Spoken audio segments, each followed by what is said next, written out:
We're getting to this breaking news right now. We are learning that the Northern Alliance resistance forces have trapped the Taliban in Panjshir. The resistance forces have blown up a mountain earlier. They have now also blown up bridges near the Panjshir River. This essentially has led to trapping of the Taliban terrorists. This video right now is playing on your screens.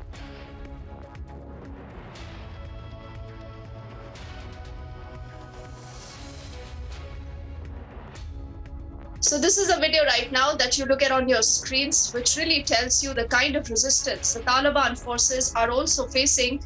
This is, remember, the Northern Alliance right now that is fighting the Taliban forces. This is the same Northern Alliance that has been shaped by Amrullah Saleh and Ahmad Massoud. And you look at that big tanker there. Remember, the Taliban right now is armed with a lot of modern machinery and equipments that have been left behind by the US. They are trying to use the very same weapons right now in the fight against the Northern Alliance. But what we can tell you, what we are learning through our colleagues reporting from the Panjshir Valley, is that the resistance forces earlier have blown up a mountain, and now is that river. You see that river there that was just visible in that part of the video. Now, there was a bridge on top of it, which was a route used for movement, but that has also been blown up by the Northern Alliance right now to be able to thwart any attempt by the Taliban terrorists to enter the Panjshir Valley.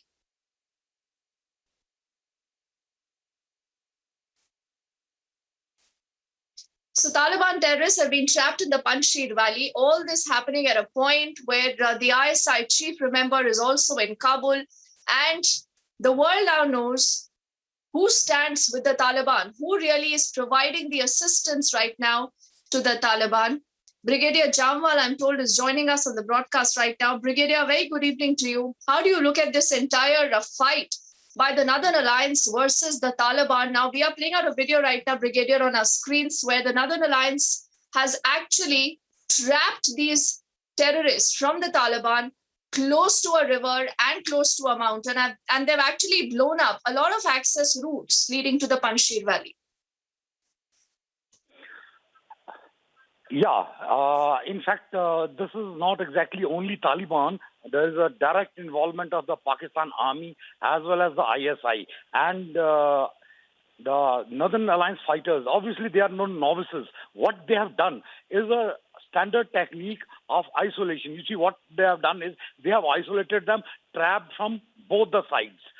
These guys, the whole Panjshir Valley itself, it is surrounded by the mountains from the all sides, and it's a very secure place. These guys were desperate to make a breakthrough from one side, and probably these guys, the Northern Alliance has let them in, then created this landslide, and therefore trapped them in. They have got them trapped in a proper killing zone, and you will see them decimated. They are going to get killed or going to surrender. It is going to be a very big loss for the Taliban because they were looking for international recognition. This gives them, their reputation as a fighting force is at stake. And it's a very good thing as far as we are concerned for it to happen. And let us see in the next 24, 48 hours, what does Taliban do? Do they try to get these guys released, or they just surrender? You know, Brigadier Saab, there will obviously be questions now being raised on who really is fighting the Northern Alliance. You know, as you mentioned, it's the Taliban aided by the ISI. Then there are also reports of the Al-Qaeda who has been helping the Taliban fight the Northern Alliance because they believe that if such pockets of resistance, spring up in different parts of Afghanistan in the next few days to the next few weeks, it could really get difficult for them. In fact, you see, when we were, they were telling good Taliban, bad Taliban, Al-Qaeda separate, Taliban separate. I consider all of them with the same other thing. I mean, none of them there is any difference. They're all parts of the same movement. The same other thing, and I have a suspicion even ISIK, what they are saying, this is all part of the same khichdi, and it is very difficult to exactly tell who is what, because at the ground level, the fighters who are there involved, the tribals there, they switch sides. It's something like, they are switching jobs, and they are all interrelated. So one cannot differentiate between any of these forces. And end of the day, for the world to survive, all of them would have to be decimated. Absolutely. That's a fair point that you do make, Brigadier Rajan Jamwal. Thank you for speaking to us. I also want to say good evening to Colonel Rohit Dev, who joins us in the broadcast also now. Colonel, a very good evening to you. This is a day where we are talking of this video that has been put out on our screens, again, coming in from the Panjshir Valley, where the Taliban terrorists have been actually pushed into a corner. But a bigger story developing also from Kabul, where you have the ISI chief, who's earlier also met with the Taliban top brass. I mean, how do you link everything that's going on right now in Afghanistan? Right. So since Pakistan created the Taliban a couple of decades ago, they are back as the actual stakeholders over the Taliban. They will do their very best to ensure a few things. One, that the governance structure of Afghanistan takes shape as per their whims and fancies.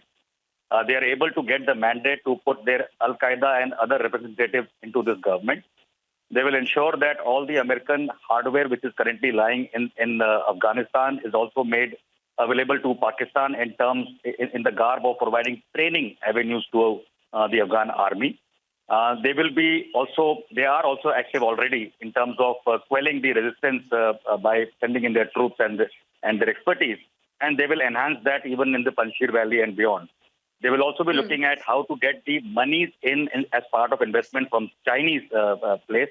It may be a proxy through Pakistan or Turkey or any of those countries as well. And they will be the so-called guardians or class monitors of this government, playing up to China and also trying to solicit the cooperation from and funding from maybe countries like Turkey or other Middle Eastern countries I don't want to name right now. They will be doing all that as well. So Pakistan has got high stakes, and Pakistan will do its entire best to ensure India does not step in, even in the infrastructure domain where Taliban currently is seeking help. They will do something to ensure that China steps in. And last but not the least, they will try to make this government into a cunning government in which all the right noises will be made to the world diaspora. They will also do something to make channels like yours and other reporting channels worldwide lose their credence. So you all have to be careful as I see it coming. They will create these charades of events all around, and basically to trap channels like yourself to commit to something and then prove you wrong, and then thereby gain a huge amount of counter credence by that action. So propaganda machinery of ISI has been very active against India through the Kashmir narrative for 3 decades, and they have invested a lot of that money right from New York to every other place on globe through their diplomats and their citizens. And they will do the same thing now to create the propaganda machinery for the Taliban. So we'll have to be a little more careful, and India will have to be waiting and watching till such time the government is formed, and then we will have to take a decision to diplomatically step in or not. Oh, yes. And, Colonel Rohit Dev, I think that's the choice before the world also, that are they going to be enablers of a situation like this where Pakistan, with the Taliban and the ISI, the Al-Qaeda, the Daesh network are all allowed a free run? Or will we see some bit of action coming in against Pakistan? Thank you so much for speaking to us right now. We look forward to connecting with you later.